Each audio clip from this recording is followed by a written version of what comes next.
الحمد لله الحمد لله نحمده ونستعينه ونستغفره ونؤمن به ونتوكل عليه ونعوذ بالله من شرور أنفسنا ومن سيئات أعمالنا ومن يهده الله فلا مضل له ومن يضلله فلا هادي له وأشهد أن لا إله إلا الله وحده لا شريك له وأشهد أن محمدا عبده ورسوله أرسله الله بالحق بشيرا ونذيرا أما بعد فإن خير الحديث كتاب الله وخير الهدي هدي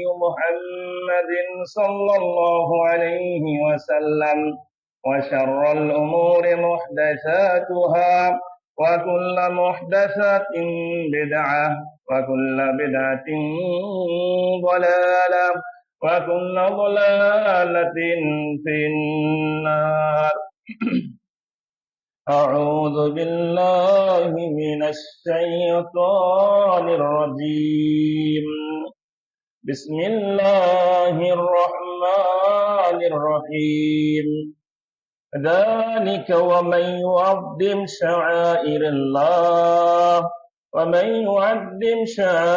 الله فإنها من تقوى القلوب الحمد لله সমস্ত প্রশংসা সমস্ত গুণগান সেই মহান রব্বুল আলামিনের নিমিত্তে যে মহান রব্বুল আলামিন আমাদেরকে পছন্দ করে ভালোবেসে চয়ন করে মনোনীত করে আজকের জুমুয়ার খুতবায় উপস্থিত হওয়ার তৌফিক দান করলেন সেই মহান রব্বুল আলামিনের শুকরিয়ার্থে আমরা বলি আলহামদুলিল্লাহ।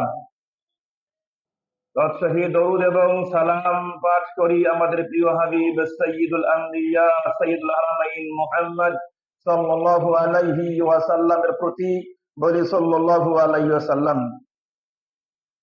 আজকে আমার সামনে উপস্থিত সম্মানিত মুসল্লিবৃন্দ, আজকে আমি আপনাদের সামনে যে বিষয়কে কেন্দ্র করে আলোচনা করব সেটি হচ্ছে আহকামুল ঈদ ও আদাবুহু। ঈদের বিধিবিধান সম্পর্কে, ঈদের আদব প্রসঙ্গে এবং কিছু মাসলা মাসাইল প্রসঙ্গে আমরা ইনশাআল্লাহ কিছু আলোচনা শোনার চেষ্টা করব। মা তৌফিক ইল্লা বিল্লাহ, আলাইহি তাওয়াক্কালতু ওয়া ইলাইহি উনীব। আলহামদুলিল্লাহ, আল্লাহর অশেষ রহমতে, আল্লাহর অশেষ করুণায়, আল্লাহর অনেক ভালোবাসা থাকলে যা হয় তার মধ্যে উল্লেখযোগ্য একটি হচ্ছে, সেটি হচ্ছে আল্লাহ রাব্বুল আলামিন অনুগ্রহ করে আমাদেরকে রমজান মাসে আর একটা দিন বৃদ্ধি করে দিয়েছেন। সুবহানাল্লাহ। রমজানে একটা দিন পাওয়া মানে বিশাল একটা নিয়ামত, বিশাল একটি সুযোগ আল্লাহর কাছ থেকে ক্ষমা চেয়ে নেওয়ার, আল্লাহর কাছ থেকে পাপ মোচন করার বিশাল একটি সুযোগ। এই সুযোগ যেন আমরা হাতছাড়া না করি, আমরা যেন আমাদের এই মূল্যবান সময়গুলো আল্লাহর ইবাদতে, আল্লাহর আনুগত্যে কাটাইতে পারি, অতিবাহিত করতে পারি। আল্লাহ সেই তৌফিক দান করুক, বলে আল্লাহুম্মা আমিন। আগামীকাল ইনশাআল্লাহ আমরা আল্লাহ সুবহানাহু ওয়া তাআলার দেওয়া একটি গুরুত্বপূর্ণ ইবাদত পালন করব, সেটা হচ্ছে ঈদুল ফিতর। ঈদুল ফিতর, ঈদুল ফিতর আমরা ইনশাআল্লাহ উদযাপন করব।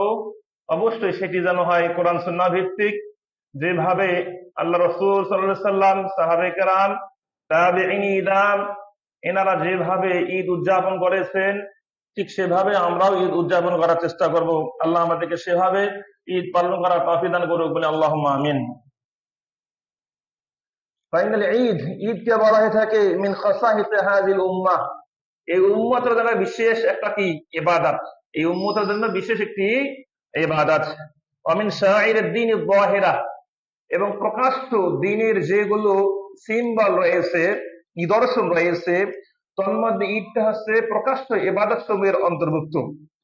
আল্লাহ সুবহানাহু ওয়া তাআলা পবিত্র কোরআনুল কারীমে সূরাতুল হজ্জের 32 নম্বর আয়াতে দারতিন কণ্ঠে ঘোষণা করেছেন, যালিকা ওয়া মান ইউআযযিম শাআইরাল্লাহ, যারা আল্লাহর এই নির্দেশনাগুলোকে, আল্লাহর এই সিম্বল গুলোকে, নিদর্শন গুলোকে সম্মান করে, মূল্যায়ন করে। আল্লাহ নিদর্শন অনেকগুলো, যেমন কোরবানি, তারপর হজ, ঈদ, এই সমস্ত নিদর্শন কে যারা সম্মান করে, মর্যাদা দেয়, মূল্যায়ন করে, ফাইন্নাহা মিন তাকওয়াল কুলুব, এটা তো তাদের পক্ষ থেকে হয়ে থাকে, তারাই তো সম্মান দিয়ে থাকে যাদের হৃদয়টা আল্লাহর ভয়ে বিহ্বল। সুবহানাল্লাহ। অর্থাৎ যে হৃদয় আল্লাহকে ভয় করে, যে হৃদয় তাকওয়াবান হৃদয়, সেই তাকওয়া পূর্ণ হৃদয়েই কিন্তু আল্লাহর এই নিদর্শনকে মূল্যায়ন করতে পারে, সম্মান করতে পারে। সেই রকম একটা ইবাদত আমরা ইনশাআল্লাহ আগামীকাল উদযাপন করব। ঈদ প্রসঙ্গে রাসূলুল্লাহ সাল্লাল্লাহু আলাইহি ওয়াসাল্লাম সহিহ নাসাইর একটি হাদিসে দারচিনগণে ঘোষণা করেছেন, আল্লাহ রাসূল বলেছেন, আনাস বিন মালিক রাদিয়াল্লাহু তাআলা আনহু, আনাস বিন মালিক রাদিয়াল্লাহু থেকে বর্ণিত, তিনি বললেন, ক্বালা কানা লি আহলিল জাহিলিয়াতি ইয়াওমান ফি কুল্লি সানাতিন, জাহিলি যুগে তাদেরও দুটি ঈদ ছিল, প্রতি বছর তারাও দুটি ঈদ উদযাপন করত। ইয়ালাবুনা ফিহিমা, যে দুই দিনে তারা বিভিন্ন খেলা তামাশায় লিপ্ত হয়, মত্ত হয়ে থাকে। এ কথা বলতে গিয়ে যখন তিনি বললেন, অথবা বলতে গিয়ে বললেন, ফালামা কাদিমান নাবিয়্যু সাল্লাল্লাহু আলাইহি ওয়াসাল্লাম মাদিনা, আল্লাহ রাসূল সাল্লাল্লাহু আলাইহি ওয়াসাল্লাম যখন মদিনায় আগমন করলেন, মদিনায় আগমন করে আল্লাহ রাসূল বললেন যে, কানা লাকুম ইয়াওমান তালাবুনা ফিহিমা, তোমরা তো দুই দিনে ঈদ উদযাপন করতেছো, তোমরা তো দুই দিনে ঈদ উদযাপন করতেছো। ওয়াকাদ আবদালাকুমুল্লাহু খায়রাম মিনহুমা, আল্লাহ সুবহানাহু ওয়া তাআলা এই জাহিলি যুগের ঈদ উদযাপনের পরিবর্তে আল্লাহ রাব্বুল আলামিন তোমাদের জন্য দুটি কল্যাণ করার দিন হিসাবে তোমাদেরকে উপহার দিয়েছেন, বলে সুবহানাল্লাহ।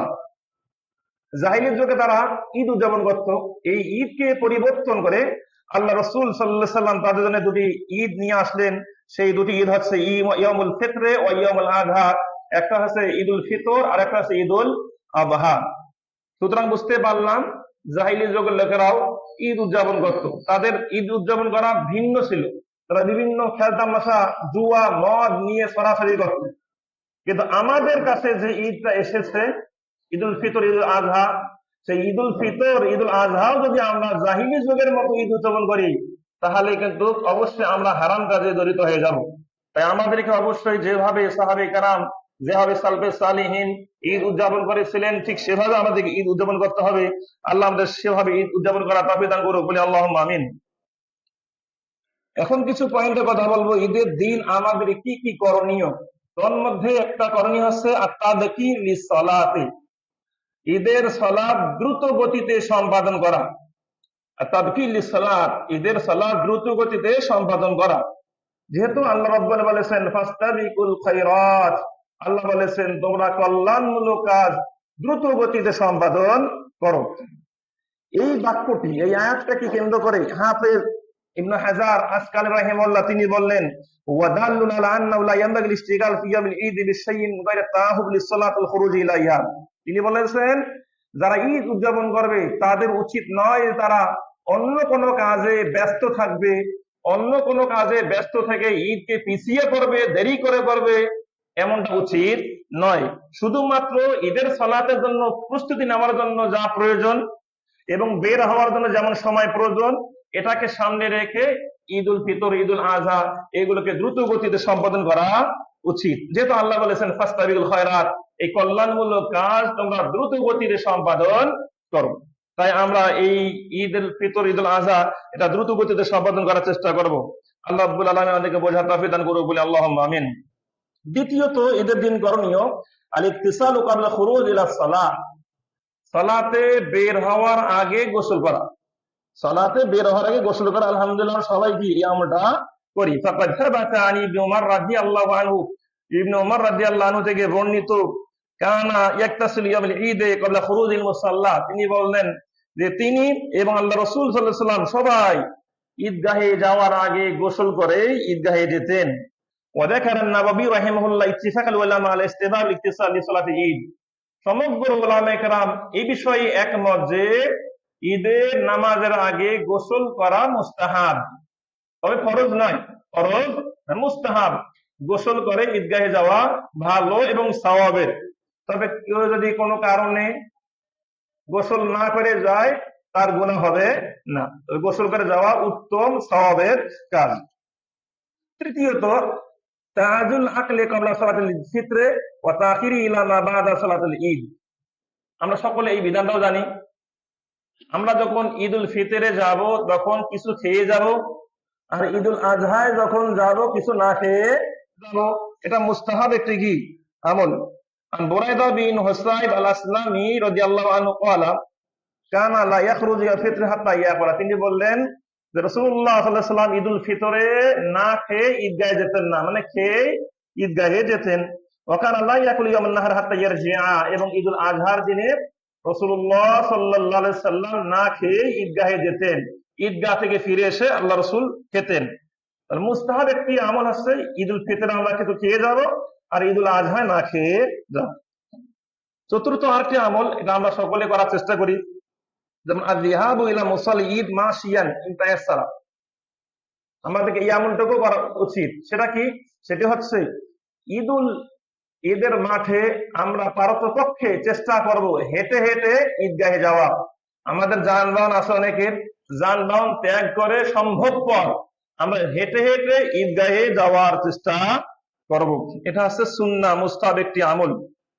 এ প্রসঙ্গে আলী ইবনে আবি তালিব, আলী ইবনে আবি তালিব থেকে বর্ণিত, তিনি বললেন মিনাস সুন্নাতে, সুন্নাত হচ্ছে আন তাখরুজা ঈদে মাশিয়ান, তুমি ঈদগাহে হেঁটে হেঁটে ঈদগাহে যাবে, এটাই সুন্নাত। ওয়ান তাকুলা শাইয়ান ক্বাবলা আন তাখরুজা, এবং ঈদুল ফিতরে যাওয়ার আগে কিছু খেয়ে যাওয়া, এটা সুন্নাত। সহিহ তিরমিজি 530 নম্বর হাদিস। বুঝতে পারলাম, আমরা চেষ্টা করব যারা একদম অপারগ, বাহন লাগবেই, তারা যেতে পারে। আর যারা মনে করবো যে না, বাহন ছাড়াও আমাকে হেঁটে যেতে পারবো, লাগুক না আধা ঘন্টা, একটু হেঁটে যাই, ব্যায়ামও হবে, সুন্নাতও কি হবে, পালন হয়ে যাবে। একটু হেঁটে হেঁটে আমরা যাওয়ার কি করবো, চেষ্টা করবো। আল্লাহ রাব্বুল আলামিন অত্র সুন্নাহটুকু বাস্তবায়ন করার তৌফিক দান করুক, বলে আল্লাহুম্মা আমিন। তারপরে আরেকটি সুন্নাহ হচ্ছে ঈদের মুখালাফাতুত তরিক। মুখালাফাতুত তরিক, রাস্তা চেঞ্জ করা। যে রাস্তা দিয়ে যাব সেই রাস্তা দিয়ে না এসে অন্য রাস্তা দিয়ে কি আসার চেষ্টা করতে হবে। এটাও সুন্নাতের অন্তর্ভুক্ত, যে রাস্তা কি করা, চেঞ্জ করা। যেহেতু কানা নবী সাল্লাল্লাহু আলাইহি সাল্লাম ইদা কানা ইয়াউমা ঈদিন, যখন ঈদের দিন আসতো, খালাফা তরিকা, আল্লাহর রাসূল রাস্তা পরিবর্তন করতেন, রাস্তা পরিবর্তন করতেন। যদি দুইটা রাস্তা থাকে তাহলে এক রাস্তা দিয়ে যাব, আর একটা রাস্তা দিয়ে কি করবো, আসবো। যদি দুইটা রাস্তা না থাকে, একই রাস্তা, তাহলে কি করবো, ডান দিয়ে যাবো, আসার সঙ্গে বাম দিক দিয়ে করবো, ফিরে আসার চেষ্টা করবো। তারপরে পরিবর্তন হয়ে যাবে ইনশাআল্লাহ। এখন এখানে হিকমাটা কি, কি উদ্দেশ্যে আল্লাহ রাসূল সাল্লাল্লাহু আলাইহি ওয়াসাল্লাম এই রাস্তা পরিবর্তন করার কথা বলেছেন, উদ্দেশ্যটা কি? ওলামা কেরাম কিছু উদ্দেশ্য তারা বের করেছেন, যে এই উদ্দেশ্যে আল্লাহ রাসূল সাল্লাল্লাহু আলাইহি ওয়াসাল্লাম রাস্তা পরিবর্তন করতেন। এক নম্বর উদ্দেশ্য হচ্ছে লিয়াশহাদা লাহু তরিকান ইনদাল্লাহি ইয়াউমাল কিয়ামা, কিয়ামতের দিনে দুই রাস্তায় সেই বান্দার জন্য আল্লাহর কাছে সাক্ষী প্রদান করবে। সুবহানাল্লাহ। যে একটা ইবাদত পালন করার জন্য এই রাস্তা দিয়ে এসেছিল, যাওয়ার সময় অন্য রাস্তা দিয়ে কি ফিরে গেছে, কি করবে, আল্লাহর কাছে এই রাস্তা দুইটা কি করবে, সুপারিশ করবে, সাক্ষী প্রদান করবে। যেহেতু আমরা সকলে জানি আল-আরদু তুহাদ্দিসু ইয়াউমাল কিয়ামা বিমা উমিলা আলাইহিম মিনাল খাইরি ওয়াশ শাররি, যেহেতু সকলে জানি আমরা পৃথিবী কিন্তু কাল কিয়ামতের কথা বলবে। পৃথিবীর মুখে আমরা কি করেছি, ভালো করেছি, ভালো করলে পৃথিবী জমিন কথা বলবে, খারাপ করলেও কি জমিন কি করবে, কথা বলবে যে আমার বুকে থেকে এই ব্যক্তি অন্যায় করেছে, গুনাহের কাজ করেছে। অথবা এটাও বলবে যে আমার বুকে চড়ে এসে পদাচরণ করে সে ভালো কাজ করেছে, সওয়াবের কাজ করেছে। সেই শক্তি আল্লাহ রাব্বুল আমিন জমিনকে কাল কিয়ামতে প্রদান করবেন। আর একটা উদ্দেশ্য কি, কোন উদ্দেশ্যে রাস্তা পরিবর্তন করার কথা বলা হয়েছে? একটা হচ্ছে, আরেকটা হচ্ছে ইজহারে শাআইর ইসলাম ফি তরিকাইনি, দুই রাস্তায় যাওয়ার মাধ্যমে ইসলামের নিদর্শনকে প্রকাশ করা, দুই রাস্তায় যাওয়ার মাধ্যমে ইসলাম নিদর্শনকে প্রকাশ করা। আরেকটা উদ্দেশ্য কি, লিইগাদাতিল মুনাফিকিন ওয়াল ইয়াহুদ, মুনাফিক এবং ইহুদিদেরকে রাগান্বিত করার জন্য। যখন মুসলমানরা এক রাস্তা দিয়ে যাবে আর এক রাস্তা দিয়ে আসবে, তখন মুনাফিক, ইহুদি, খ্রিস্টান, বৌদ্ধ এরা কিন্তু ভয় পেয়ে যাবে যে মুসলমানের সঙ্গে এতগুলো, যাওয়ার সময় এক রাস্তা, আসার সময় আরেক রাস্তা যখন যাবে তখন তারা ভয় পেয়ে যাবে। এই উদ্দেশ্যে কি করা হয়েছে, আল্লাহ রাসূল সাল্লাল্লাহু আলাইহি ওয়াসাল্লাম রাস্তা পরিবর্তন করতেন। তাই আমরা চেষ্টা করব সম্ভব রাস্তা পরিবর্তন করে দেওয়ার, এই সুন্নাহ বাস্তবায়ন করার চেষ্টা করব। আল্লাহ কবুল করুক, বলি আল্লাহুম্মা আমিন। এরপর যে আমলটা করব আমরা, সেটি হচ্ছে তাকবীরু ইয়াউমিল ঈদ। ঈদের দিনে তাকবীর পাঠ করা। ঈদের দিনে কি করা? তাকবীর পাঠ করা। আল্লাহু আকবার, আল্লাহু আকবার, আল্লাহু আকবার, লা ইলাহা ইল্লাল্লাহ, আল্লাহু আকবার, আল্লাহু আকবার, ওয়ালিল্লাহিল হামদ। এই তাকবীরটা বেশি বেশি আমরা কি করব? পাঠ করব। তখন থেকে শুরু হবে ঈদুল ফিতর, যেহেতু আমরা উদযাপন করছি বা করব সামনে। তো ঈদুল ফিতর এই তাকবীর পাঠের সময় শুরু হয় যখনই শাওয়ালের চাঁদ ওঠে। যখনই শাওয়ালের চাঁদ উঠবে তখন থেকে এই পাঠ করার টাইম শুরু হয়ে গেল, এবং শেষ হবে যখন ইমাম সাহেব নামাজের জন্য বের হয়ে আসবে, নামাজ পড়াবে, তখন এই টাইম কি শেষ। এই যে দীর্ঘ 8, 9, 10 ঘন্টা, এই টাইমটুকুতে আমরা কি করব? ঈদুল ফিতরে এই সময়টুকুতে আমরা এই তাকবীর গুলো বেশি বেশি বেশি বেশি পাঠ করার চেষ্টা করবো। গুরুত্বপূর্ণ একটা আমল। কারণ এই ব্যাপারে আল্লাহ সুবহানাহু ওয়া তাআলা পবিত্র কোরআন কারীমে বলেছেন, ওয়ালিতুকাব্বিরুল্লাহ আলা মা হাদাকুম। তোমরা তাকবীর পাঠ করো। তোমরা কেন তাকবীর পাঠ করো? লিতুকমিল ইদ্দাতা, কারণ তোমরা ইদ্দতকে, সময়কে পরিপূর্ণ করেছো। 30 দিন 29 দিন সিয়াম তোমরা পরিপূর্ণ করেছো। ওয়ালিতুকাব্বিরুল্লাহ আলা মা হাদাকুম। এই যে আল্লাহ তোমাদেরকে হিদায়াত দিয়েছেন, হেদায়েতের উপর থেকে সিয়াম পালন করতে পারলে এ কারণে আল্লাহর বরত্ব ঘোষণা করো, লাআল্লাকুম তাশকুরুন, যাতে করে তোমরা কৃতজ্ঞময় বান্দা হতে পারো। আল্লাহ আমাদেরকে হেদায়েত দিয়েছেন। আর অনেকে দেখবেন ইসলামে থেকেও অনেকে কি আছে, এমনিতে হেলায় ফেলায় সিয়াম নষ্ট করেছে, রোজা রাখতে পারেনি। আল্লাহকে আমরা কি বলতে পারি তারা হেদায়েতের মধ্যে হয়েছে? জি না। আলহামদুলিল্লাহ আমরা হেদায়েতের মধ্যে থাকতে পেরেছি, সুন্দরভাবে সিয়াম রাখতে পেরেছি। এই জন্য প্রশংসা সূচক আমাদেরকে এই তাকবীরটা বেশি বেশি পাঠ করা উচিত। আল্লাহ রাব্বুল আলামিন অত্র আমলটুকু আমাদের করা তৌফিক দান করুক, বলে আল্লাহুম্মা আমিন। টাইম শুরু হবে কখন? আজকে যখন ইনশাআল্লাহ কি হবে, চাঁদ উঠবে তখন থেকে এই তাকবীর পাঠ শুরু। আমরা যদি বাজারে যাই, চেষ্টা করবো একটু জোরে জোরে তাকবীর পাঠ করা, যাতে করে অন্যরা শুনে কি বুঝতে পারে যে কি ঈদের একটা আমল তারা কি করতেছে। আল্লাহ আমাদেরকে অত্র আমলটুকু করা তৌফিক দান করুক, বলে আল্লাহুম্মা আমিন। এরপর আরেকটি আমল ঈদের, তাহনিয়াতু বিল ঈদ। ঈদের জন্য সম্ভাষণ জানানো, স্বাগতম জানানো। ঈদ যা আসতেছে, ঈদের জন্য যে আমরা অনেকে বলি ঈদ মোবারক বলি, বা অন্যতম দোয়া বলি তাকাব্বালাহু মিন্না ওয়া মিনকুম সালিহাল আমাল। এই যে দোয়াগুলো, এগুলো আমরা পাঠ করতে কি পারি। এটা ভালো একটি কি আমল। ঈদের সময় যখন আমরা একে অপরের সাক্ষাৎ করব, দেখা করব, তখন অত্র আমলটুকু পাঠ করব। কি সে আমলটুকু? আমলটুকু হচ্ছে তাকাব্বালাহু মিন্না ওয়া মিনকুম। তাকাব্বালাহু মিন্না ওয়া মিনকুম, আল্লাহ আমাদের এবং তোমাদের সৎ আমলগুলো কবুল করুন। দোয়াটা কি ভালো নয়? অবশ্যই দোয়াটা কি ভালো দোয়া। এই দোয়াটি আমরা কি পরস্পরের পাঠ করার চেষ্টা করবো। যদিও আমরা ঈদ মোবারক বলি, তারপরও আমাদেরকে কি করতে হবে? এই সুন্নাহ সম্মত যে দোয়াটা সাহাবে কেরাম সালফে সালিহিন পাঠ করেছে, সেই দোয়াটা আমাদেরকে গুরুত্ব দেওয়া উচিত। মোবাইলে কথা বলবো কারোর সঙ্গে, সালাম দিয়ে বলবো কি তাকাব্বালাহু মিন্না ওয়া মিনকুম সালিহাল আমাল। যদি পারি এই বাক্যটুকু যোগ করবো, সালিহাল আমাল, অথবা তাকাব্বালাহু মিন্না ওয়া মিনকুম বললেও কি চলবে, সমস্যা নেই। এই অভিবাদনটা, এই সম্ভাষণটা আমরা কি বেশি বেশি বলার কি চেষ্টা করব ঈদের দিনগুলোতে। আল্লাহ কবুল করুন, বলে আল্লাহুম্মা আমিন। এই প্রসঙ্গে একটা হাদিস, আন জুবাইর বিন নুফাইর রাদিয়াল্লাহু আনহু ক্বালা কানা আসহাবুন নবী সাল্লাল্লাহু আলাইহি ওয়াসাল্লাম ইযা তাকাউ ইয়াউমাল ঈদ। আল্লাহর নবীর সাহাবীগণ যখন ঈদের দিন একে অপরের সাক্ষাৎ করত, ইয়াকুলু বা'দুহুম লিবা'দিন, তারা একে অপরকে বলতো তুকুব্বিলা মিন্না ওয়া মিনকা, আমাদের এবং আপনাদের আমল কবুল করা হোক। ইবনে হাজার আসকালী রাহিমাহুল্লাহ বলেছেন এই সনদটা সহিহ। এখান থেকেই ওলামা কেরাম বলেছেন যে আমরা অত্র দোয়াটি পাঠ করতে পারি, তাকাব্বালাহু মিন্না ওয়া মিনকুম। এই হচ্ছে ঈদের আমল। পাশাপাশি আরেকটা আমল, গুরুত্বপূর্ণ একটা আমল, বিভিন্ন জায়গায় সেই আমল থেকে বিশেষ করে আমাদের মা বোনরা বঞ্চিত হচ্ছে। সেটা কি? খুরুজু জামিন নিসা ফি হিজাবিহিন্না শারঈ বিগয়রি জিনাতিন ওয়ালা তিবিন। মা বোনরাও, তাদেরও উচিত ঈদুল ফিতর বলেন, ঈদুল আজহায় বলেন, তাদের ঈদগাহে গিয়ে ঈদের সালাত পড়া উচিত। ঈদগাহে গিয়ে ঈদের সালাত পড়া উচিত। যে সমস্ত জায়গায় মহিলাদেরও ঈদের ব্যবস্থা করা হয়েছে, আলহামদুলিল্লাহ, তারা অনেক সুন্দর কি করেছে, ভালো ব্যবস্থা করতে পেরেছে, যে পুরুষরাও যেমন ঈদের নামাজ পড়তে যাচ্ছে, ঠিক তেমনি ভাবে মহিলারাও কি যাচ্ছে। আর এই ব্যাপারেই কিন্তু আল্লাহ রাসূল সাল্লাল্লাহু আলাইহি সাল্লাম আমাদেরকে উদাত্ত আহ্বান জানিয়েছেন।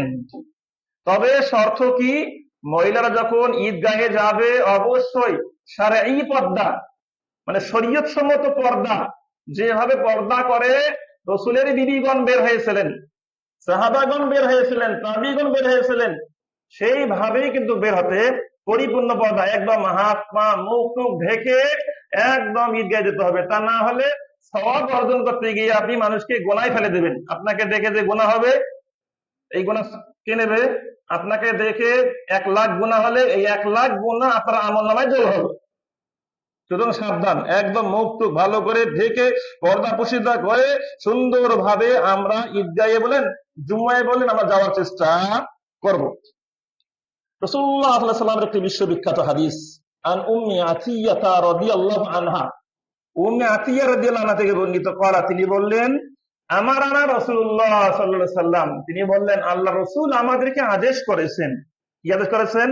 বলেছেন যে আন নুখরিজাহুন্না ফিল ফিত্র ওয়াল আযহা, আমরা যেন ঈদুল আযহা ঈদুল ফিতরে নারীদেরকে বের করে নিয়ে ঈদগাহে চলে যাই। আল আওয়াতিক, যারা আওয়াতিক আছেন তাদেরকে আওয়াতিক বলা হয়।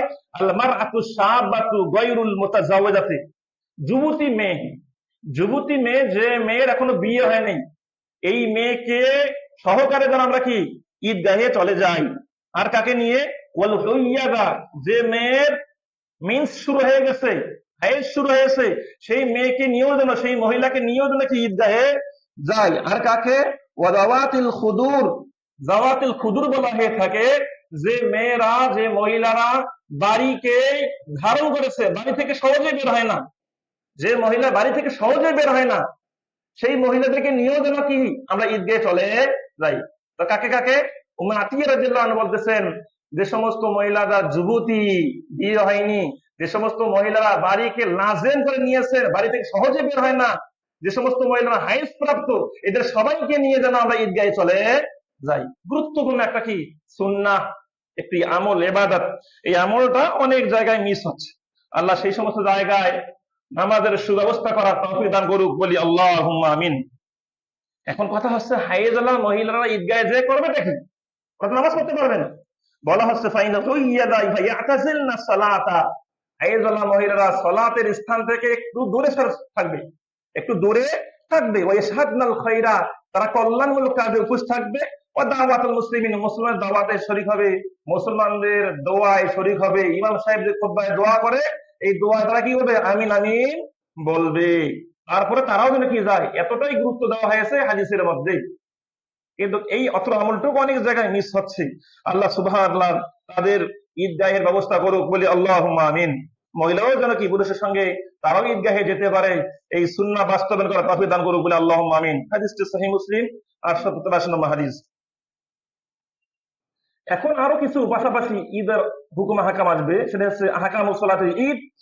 হ্যাঁ, এই ঈদের সালাতের জন্য, যেমন আমরা এই যে জোহরের সালাত পড়ি, মাগরিব পড়ি, এশা পড়ি, আসর পড়ি, এই সালাত গুলোর কিছু কিছু ফরজের আগে সুন্নত আছে, কিছু কিছু ফরজের পরে সুন্নত আছে। কিন্তু এই ঈদুল ফিতর, ঈদুল আজহা এমন সালাত, যে সালাতের পূর্বেও কোনো সুন্নত নাই, পরেও কোনো সুন্নত নাই। তবে হ্যাঁ, যদি কোনো মসজিদে বৃষ্টির কারণে বা অন্য কোনো কারণে মাঠে ব্যবস্থা হচ্ছে না, মসজিদে সালাত পড়তেছে, সেক্ষেত্রে তাহিয়াতুল মসজিদ বলেন, দুখুল মসজিদ বলেন, সেখানে 2 রাকাত পড়তে পারে। ওটা ঈদের সুন্নত নয়, ওটা মসজিদের কি সম্মান আছে, ওই 2 রাকাত পড়া যেতে পারে বা পড়তে হয়। তাছাড়া এমনিতে মাঠে পড়লে ঈদের আগে কোনো সুন্নত নাই, পরেও কোনো সুন্নত নাই। আর এই ঈদের সিস্টেম আমাদের সকলের জানা রয়েছে। কিভাবে সিস্টেম কি? সিস্টেমটি হচ্ছে, প্রথমে আমরা তাকবীর দেব। সালাতুল ঈদে, ঈদুল ফিতর বলেন, ঈদুল আজহা বলেন, 12 তাকবীরে হয়ে থাকে। প্রথমে তাকবীরে তাহরিমা দেওয়া হয়ে থাকে, এরপরে সানা বলা হয়, এরপরে 7টা অতিরিক্ত তাকবীর দেওয়া হয়। এই তাকবীরের সময় হাত উত্তোলন করা সুন্নাহ। যদি কেউ নাও করে সমস্যা নাই, যদি এখানে ইখতিলাফ আছে, তবে সবচেয়ে রাজেহ কৌল, প্রাধান্যযোগ্য কথা হচ্ছে হাত উত্তোলন করা কি উত্তম। দ্বিতীয় রাকাতে 5 তাকবীর দিতে হয়, এরপরে কি সূরা পাঠ করতে হয়। এই সালাতের বিধান কি? ঈদুল ফিতর, ঈদুল আজহার সালাত পড়ার বিধান কি? এটা কি সুন্নত নাকি ওয়াজিব নাকি ফরজে কিফায়া নাকি মুস্তাহাব নাকি? এ ব্যাপারেও ইখতিলাফ হয়েছে। একদম বিদ্বান বলেছেন যে ঈদুল ফিতর, ঈদুল আজহার সালাত পড়া ফরজে আইন, ফরজে আইন, অবশ্যই অবশ্যই পড়তে হবে। আর জামহুর অধিকাংশ ওলামা কেরাম বলেছেন যে না, ফরজে আইন নয়, এটা হচ্ছে কি সুন্নতে মুআক্কাদা। যাই হোক না কেন, রাসূলুল্লাহ পড়েছেন, সাহাবে কেরাম পড়েছেন, সবাই পড়েছেন, তাই আমাদেরকে অবশ্যই গুরুত্ব সহকারে এই সালাত আদায় করা উচিত। দুর্ভাগ্যজনক হলেও সত্য যে আমাদের মুসলিম ভাইয়েরা, মুসলিম মা বোনেরা অনেকেই 5 ওয়াক্ত সালাত আদায় করেন না, কিন্তু তারা কিন্তু ঠিকই ঈদের সালাত আদায় করেন। যারা 5 ওয়াক্ত সালাত আদায় করবেন না, যারা নামাজ পড়বেন না, তাদের কি ওই সুন্নত মুআক্কাদা সালাত পড়ে কোনো ফায়দা হবে, কোনো লাভ হবে? সে তো নিজেই বেঈমান, বেঈমান। আর ঈমান নাই, ঈমান থাকলে তো অবশ্যই সে 5 ওয়াক্ত সালাত পড়তো। ঈমানের দাবি, ইসলামের দাবি, ইমানদার হওয়ার দাবি, মুমিন হওয়ার দাবি, মুসলিম হওয়ার দাবি একজন ব্যক্তি যে করেই হোক না কেন, সে সময় বের করে 5 ওয়াক্ত সালাত পড়বেই পড়বে। 1 ওয়াক্ত সালাত ছাড়ার বিধান ইসলাম মানুষদেরকে দেয়নি। কি করে আমাদের সারা বছর সালাত মিস হয়, ঈদের সালাত মিস হয়। যদিও বা গুণটা ভালো, ঈদের সালাত মিস না হওয়া গুণটা ভালো, তারপরেও আপনাকে অবশ্যই অবশ্যই 5 ওয়াক্ত সালাত পড়তে হবে, তাছাড়া আপনার ঈদের সালাতে কোনো ফায়দা হবে না। আল্লাহ আমাদের সকলকে বোঝার তৌফিক দান করুক, বলি আল্লাহুম্মা আমিন। এখন এই ঈদের সালাত প্রসঙ্গে একটা মাসআলা, যদি কোনো ব্যক্তির ঈদের সালাত ছুটে যায়, সে কি করবে? এখন ঈদের সালাত পড়তে যাচ্ছে, দেখা যায় কিন্তু আমরা তো ঈদের নামাজ পড়াই, দেখতে পাই যে সালাত শুরু করব তার 30 সেকেন্ড আগে, 1 মিনিট আগে কিছু লোক কি দৌড়ে ধরে কি জামাত ধরতেছে। আবার কেউ কি দেখা যায় যে সালাত শেষ, 10 মিনিট পর কি উপস্থিত, সালাত করতে পারলো না। এখন সে কি হবে? নামাজ আদায় করবে।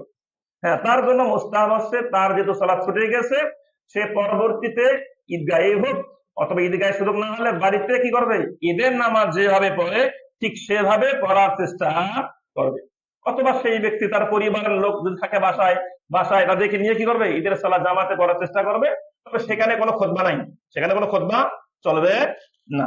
এভাবে ঈদের সালাত কি আদায় করার চেষ্টা করব যেন আমাদের কোনো ক্রমে ঈদের সালাত ছুটে না যায়, এটা চেষ্টা করতে হবে। ফরজ সালাত ছুটবে না, ঈদের সালাত যেন না ছুটে সেই চেষ্টাই করতে হবে। আমরা দেখতে পাই বর্তমান যে বাংলাদেশ, ভারত, পাকিস্তান বিভিন্ন রাষ্ট্রে দেখা যাচ্ছে এই ঈদের 10 দিন আগে আমাদেরকে এমন ভাবে ব্যস্ত রাখা হয়েছে, দোকানদার ব্যক্তিরা, ব্যবসায়িক ব্যক্তিরা সালাত করার সময়টুকু তারা কি পাচ্ছে না। কত সালাত করা ফরজ, এই ব্যবসা করা কি ফরজ নাকি?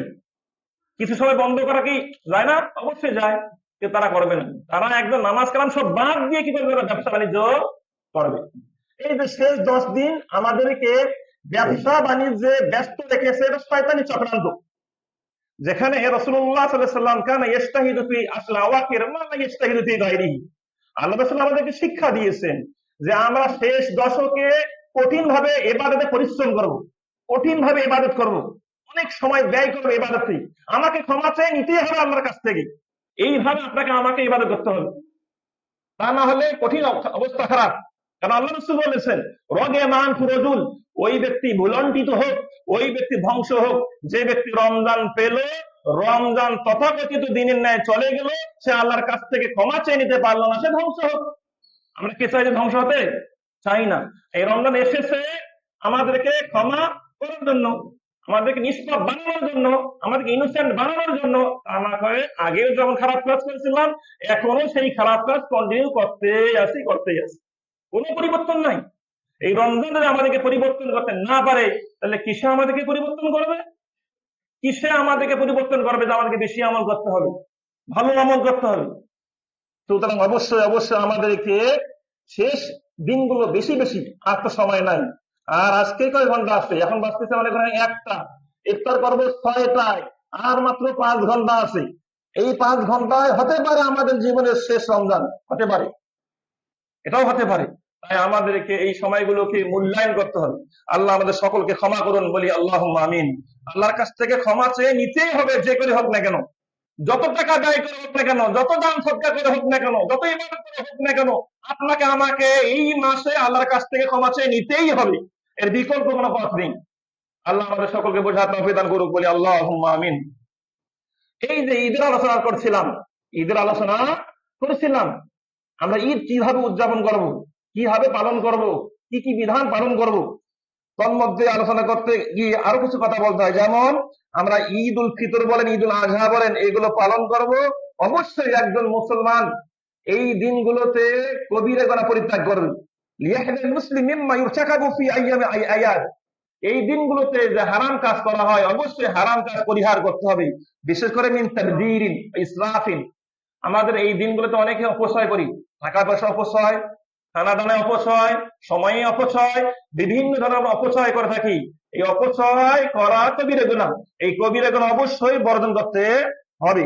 আর কি, আউলাহ বিল মুহাররামাত, বিভিন্ন হারাম গান বাজনা বাদ্যযন্ত্রে আমরা লিপ্ত হই, নিজেরাও অনেক সময় মোবাইলে গান বাজনায় লিপ্ত হই, আবার দেখা যায় অনেক সময় সাউন্ড বক্স ভাড়া করে নিয়ে বিভিন্ন সময় মিউজিক জোরে সারি দিয়ে আমরা নিজেরাও পথভ্রষ্ট হচ্ছি, অপরকে পথভ্রষ্ট করছি, নিজেরাও শুনে হারাম কাজ করছি, অপরকেও শোনাচ্ছি। এই সমস্ত কাজ অবশ্যই বর্জন করা জরুরি। বিশেষ করে গান অবশ্যই শোনা যাবে না, হারাম, আগেও হারাম, এখনো হারাম, ঈদের দিনেও কি হারাম। ও মুশাহাদাতুল আফলাম, আফলাম কাকে বলে, ফিল্ম যেটাকে বলে, ফিল্ম, এই ছবি টবি দেখে সময় পার করা, এগুলো সব হারাম কাজ। বলে মুসালসালাত, মুসালসালাত কাকে বলে, যেটাকে আমরা বলি সিরিয়াল, সিরিয়াল দেখে অনেক মহিলারা বা পুরুষরা সিরিয়াল দেখে, এই সিরিয়াল দেখাও কি হারাম। এই সমস্ত হারাম কাজ করে ঈদ যেন আমাদের কাছ থেকে চলে না যায়। আমাদের ঈদ গুলো যেন কি ভালো কাজের মাধ্যমে, ইবাদতের মাধ্যমে, ভালো কাজের মাধ্যমে পার হয়, সেই চেষ্টা আমাদের করতে হবে। আর কি, ওয়া ইখতিলাতুর রিজাল বিন নিসা, এবং পুরুষ মহিলা একাকার হয়ে যায়, একাকার হয়ে ঈদ উদযাপন করে, এমনটা করা যাবে না। যার সাথে পর্দা করতে হবে তার সাথে পর্দা করে থাকতে হবে, যার সাথে পর্দা করা প্রয়োজন নাই, নিজের বোন, নিজের মা, নিজের খালা, হ্যাঁ, এদের সঙ্গে কি আমরা সুন্দরভাবে ঈদ উদযাপন করবো। কিন্তু এমনটা করা যাবে না যে যার সঙ্গে পর্দা করতে হবে তার সঙ্গে এমন ভাবে চলাফেরা, এমন ভাবে মিশামিশি, যেগুলো ইসলাম হারাম ঘোষণা করেছেন। এভাবে আমরা কখনো ঈদ উদযাপন করব না। ম্যাক্সিমাম 95% মুসলিম ব্যক্তি হারাম কাজের মাধ্যমে ঈদ উদযাপন করে। বাংলাদেশ বলেন, ভারত বলেন, পাকিস্তান বলেন, ইরান, ইরাক বলেন, সব রাষ্ট্রে ম্যাক্সিমাম 95% মানুষ হারাম কিছুর মাধ্যমে ঈদ উদযাপন করে। তাহলে হারাম দিয়ে যদি আমরা ঈদ উদযাপন করি, তাহলে জাহিলি যুগের যে দুইটা ঈদকে পরিবর্তন করে ইসলামের দুইটা ঈদ আমাদের জন্য সাব্যস্ত করা হলো, তাহলে কি ফায়দা হলো? ইসলামের ঈদ উদযাপন করতে কি ফায়দা হলো, কি লাভ হলো? আল্লাহ আমাদের সকলকে হারাম কাজ পরিত্যাগ করা তৌফিক দান করুক, বলি আল্লাহুম্মা আমিন। আর কিছু কাজ আছে, বিশেষ করে আমাদের কিছু মুসলিম ভাইয়েরা আবেগে বলেন বা এমনিতেই বলেন, ঈদের দিনকে কেন্দ্র করে তারা একটা ইবাদত করে, সেটা কি কবর জিয়ারত। ঈদের দিনকে তারা ফিক্স করে নেয় যে এই দিনে আমাদেরকে কবর জিয়ারত করতে হবে। ঈদের দিনে ফিক্সড করে কবর জিয়ারত করা বিদআতের অন্তর্ভুক্ত, এটার কোনো কি ভিত্তি কোন হাদিসে নেই। আপনি কবরে যখন তখন যে কোনো সময় যে কোনো মুহূর্তে করতে পারেন। এই জন্য একটা দিন ফিক্স করতে হবে যে প্রতি বছর ওই দিনে গিয়ে আমরা কি করবো, কবরে যেতে পারবো, এটা বিদআত, এটা আমরা করবো না। আল্লাহ থেকে বোঝার তৌফিক দান করুক, বলে আল্লাহুম্মা আমিন। তাছাড়া যখন তখন যে কোনো সময় যে কোনো মুহূর্তে আমরা কি কবরে যেতে করতে পারি, কোনো সমস্যা নেই। ঈদ, আমরা যে কালকে ইনশাআল্লাহ ঈদ উদযাপন করব, আল্লাহ যদি আমাদের হায়াত তয়্যিবা দান করেন, হায়াত দান করেন, তাহলে ইনশাআল্লাহ হয়তো আমরা কি আগামীকাল ঈদ পেতে পারি, যদি আমাদের হায়াত তয়্যিবা দান করেন। তো ঈদ কাকে বলা হয়? ঈদ আসলে আদা ইয়াউদ থেকে, যে প্রতি বছর যারা ফিরে আসে। আবার অনেকে এর অর্থ করে থাকেন ঈদ মানে খুশি। যাই হোক, ঈদে যেহেতু আমরা আনন্দ প্রকাশ করে থাকি, এই খুশি বলাতেও কোনো সমস্যা নেই। কিন্তু সালফে সালিনগণ কিভাবে ঈদ অর্থ বুঝছেন, ঈদ বলতে তারা কি বুঝিয়েছেন?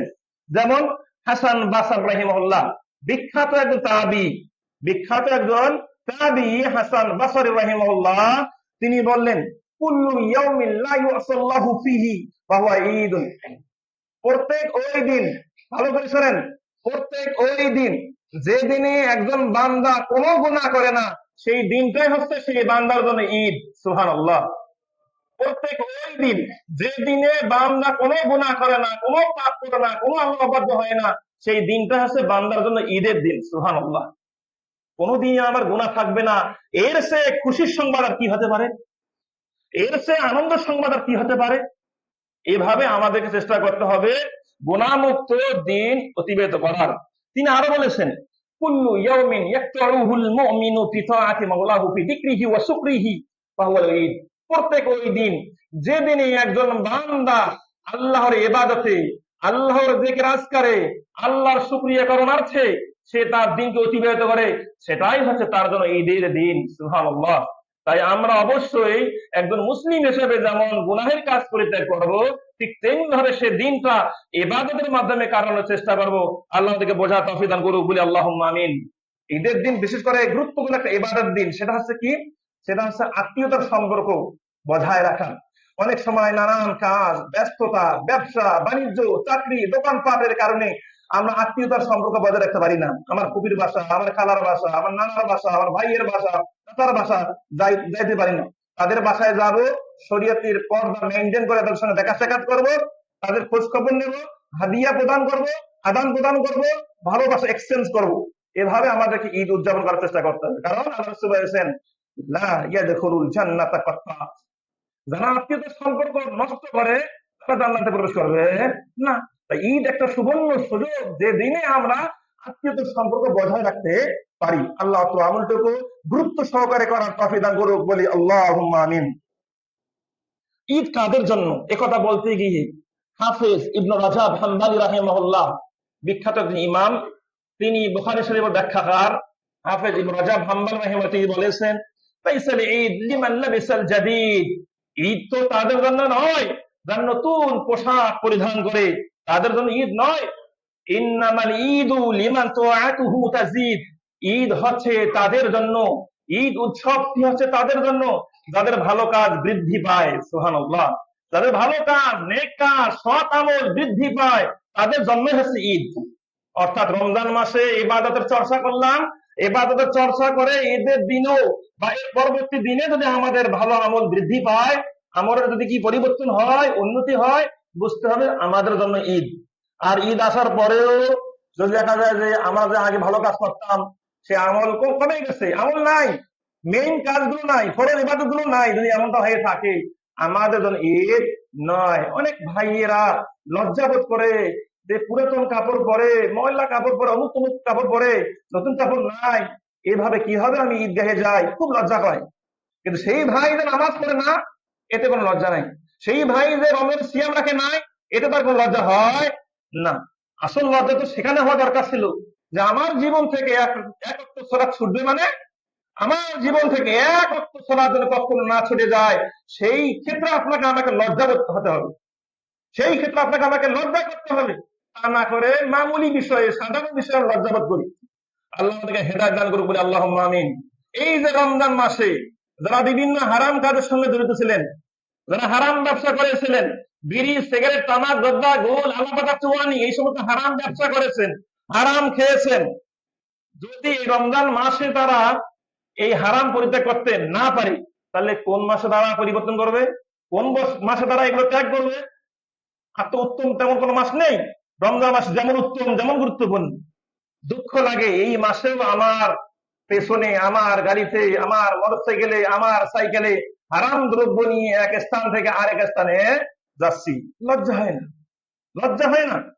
আরে আমার উচিত, আপনার উচিত, এজ এ মুমিন, এজ এ মুসলিম হিসাবে আপনার আমার উচিত ছিল যে আমি ইমানদার, দরকার পড়লে মাটি কেটে খাবো, দরকার পড়লে রিক্সা চালিয়ে খাবো, দরকার পড়লে চকলেট বিক্রি করে খাবো, দরকার পড়লে সুইপার গিরি করে খাবো, তারপরে কোনো হারাম কাজ করবো না।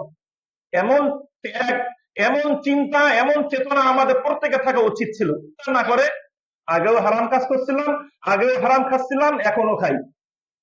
ইফতারের পরবর্তীতে আমরা সিগারেট ধরাই, জর্দা দিয়ে পান খাই, জর্দা খাই, গুল খাই। আল্লাহ আমাদেরকে হেদায়েত দান করুন, বলে আল্লাহুম্মা আমিন। আল্লাহ হেদায়েত না দিলে পৃথিবীর কোন ব্যক্তির কথায় কারো পরিবর্তন হবে না। আল্লাহর কাছে আপনাকে আমাকে হেদায়েত চাইতে হবে। আল্লাহ আমাদেরকে হেদায়েত দান করুন, বলে আল্লাহুম্মা আমিন। ঈদের দিনের গুরুত্বপূর্ণ একটা আমলের অন্তর্ভুক্ত, ভালো করে শুনুন, আর 2-1 মিনিট, সেটি হচ্ছে গুদ্দুল বাসার ইয়াউমুল ঈদ। ঈদের দিন ম্যাক্সিমাম গুনাহ হয়ে থাকে আমাদের চোখের মাধ্যমে। কারণ ঈদের দিনে সাজসজ্জা করে নারীরা বেপরোয়া হয়ে আমাদের সামনে আসে, রাস্তাঘাটে চলে, আর আমরা মুসলমান তাদেরকে ফেল ফেল করে তাকিয়ে থাকি। বুড়া নাই সুরা নাই, সবাইকে একদম কি ফেল ফেল করে তাকিয়ে আছে। হারাম কাজ। আমাদের মুসলমানের চোখ থাকবে নিম্নগামী, চোখকে নিচু করে আমরা চলবো। ঈদের দিনে সবচেয়ে গুরুত্বপূর্ণ একটা আমল আছে, আমাদের চোখকে নিচু করতে হবে, চোখকে নিচু করতে হবে। এই ব্যাপারে ওয়াকি রাহিমাহুল্লাহ, ইমাম শাফি রাহিমাহুল্লাহ উস্তাদ ইমাম ওয়াকি রাহিমাহুল্লাহ তিনি বলছেন যে খরাজনা মা সাউরি ফি ইয়াউমি ঈদিন, একদা আমরা ইমাম সাউরির সঙ্গে ঈদের দিনে বের হয়েছি, ঈদগাহে যাচ্ছিলাম। ফাকালা, তখন তিনি বললেন ইন্না আউয়ালা মান নাবদু ফি ইয়াউমিনা হাযা গুদুল বাসার, আমরা এই ঈদের দিনে সর্বপ্রথম যে আমলটাকে গুরুত্ব দেব সেটা হচ্ছে আমাদের চোখকে নিম্নগামী করব, চোখকে নিম্নগামী করব, কোন মহিলার দিকে তাকাবো না। এটা হচ্ছে গুরুত্বপূর্ণ একটা আমল। এই আমল সম্পর্কে আমরা সবাই কি অসচেতন, আমাদের এই আমল ঠিক করতে হবে। তৃতীয়ত একজন সালফের কাহিনী শুনুন। হাসান বিন আবি সিনান রাহিমাহুল্লাহ, হাসান বিন আবি সিনান রাহিমাহুল্লাহ তিনি ঈদের দিন ঈদগাহে বের হলেন, ঈদের দিন ঈদগাহে বের হলেন। ঈদগাহে যখন বের হলেন, ফালাম্মা রাজা, ঈদের সালাত পরে যখন তিনি বাড়িতে ফিরে আসলেন, ক্বালাত লাহু ইমরাতুহু, এই হাসানের স্ত্রী হাসানকে বললেন, এই হাসান, কাম মিন ইমরাতিন হাসানাতিন রাআইতাহা নাযারতাহা আল-ইয়াওমা ওয়া রাআইতাহা, আজকের ঈদের দিনে তুমি কতজন সুন্দরী মেয়েকে আজকে দেখেছো, বলো দেখে আমাকে, কত সুন্দরী মেয়েকে তুমি আজকে তাকিয়েছো, বলো আমাকে। আল্লামা আখতার আলাইহি, যখন বারবার এই কথা বলতেছে, এই হাসান আমাকে বলো, কতজন সুন্দরী মেয়েকে তুমি আজকে দেখেছো, আমাকে বলো। তখন তার স্বামী বলল, ওই হাক, চুপ থাকো তুমি, ওই হাক, তুমি চুপ থাকো। মা নাযারতু ইল্লা ফি ইবহামি মুনযু খারাজতু, আমি যখন বাড়ি থেকে ঈদগাহে বের হয়েছি, ঈদগাহ থেকে বাসায় ফিরেছি, আমার দুই চোখ ছিল আমার পায়ের পাতার নিচে। সুবহানাল্লাহ, আমার পায়ের পাতা, বৃদ্ধাঙ্গুল আমার চোখ ছিল, আমার চোখ উপরে ওঠে নাই। সুবহানাল্লাহ, দেখা তো দূরের কথা। যেমন স্বামী তেমন স্ত্রী, যেমন স্বামী তেমন কি স্ত্রী, স্ত্রীও সচেতন করতেছেন যে আমার স্বামী কোথাও তাকাইছে কি তাকান নাই, এটা জাস্টিফাই করতে চান। আর এই স্বামীও বললো যে আমার চোখ উপরে ওঠেনি। কিভাবে তারা আমল করছেন আর আমরা কিভাবে আমল করি? আমরা তো রাস্তার মোড়ে, দোকানের ধারে একদম ঢাক ঢোল সহকারে, মিউজিক সহকারে দাঁড়িয়ে থাকি মহিলাদেরকে দেখানোর জন্য। কিভাবে মহিলাদেরকে দেখবো? নাউযুবিল্লাহ, ইয়াযুবিল্লাহ। এই আমাদেরকে কি শিক্ষা দিল? এই সিয়া আমাদেরকে কি শিক্ষা দিল? কি শিক্ষা নিলাম, কি তাকওয়া অর্জন করলাম? যে সিয়াম আপনাকে নামাজি বানাইতে পারলো না, যে সিয়াম আপনার চোখকে নিম্নগামী করতে পারলো না, যে সিয়াম আপনাকে হারাম কাজ পরিত্যাগ করতে পারলো না, এই সিয়াম কি আপনাকে আমাকে জান্নাতে নিয়ে যাবে? কখনোই নয়। প্রিয় ভাইয়েরা, আমরা সবাই গুনাহগার, আমরা সবাই কি পাপাচার, সবাই পাপী, সবাই গুনাহ করি। আল্লাহ আমাদের সকলকে হেদায়েত দান করুক বলে আল্লাহুম্মা আমিন। আল্লাহ আমাদের সকলকে কোরআন সুন্নাহ মাফিক আমাদের সকলকে ঈদ উদযাপন করা তৌফিক দান করুক বলে আল্লাহুম্মা আমিন। আজকের আলোচনায় ঈদুল ফিতর, ঈদুল আজহার কি কি করণীয়, কি কি আমল, পাশাপাশি কিছু আদব সংশ্লিষ্ট আমরা আলোচনা করলাম। আল্লাহ সুবহানাহু ওয়া তাআলা আমাদের সকল মুসলিম ভাইদেরকে সুন্দরভাবে সালফে সালিহিন যেভাবে সাহাবা তাবিঈন তাবে তাবিঈনগণ যেভাবে ঈদ উদযাপন করেছেন, ঠিক সেভাবে আমরা ঈদ উদযাপন করার চেষ্টা করব। আল্লাহ কবুল করুন বলি আল্লাহুম্মা আমিন।